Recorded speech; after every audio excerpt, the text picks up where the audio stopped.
Let's see how to change Messenger notification tone on your Samsung.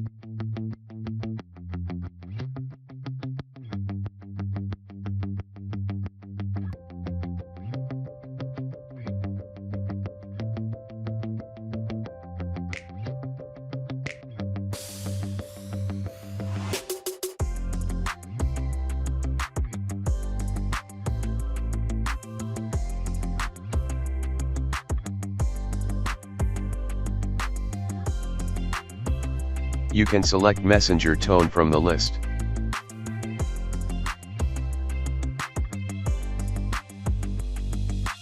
Now select your Messenger ringtone and go back home. Thanks for watching. If you like my video, please subscribe and share.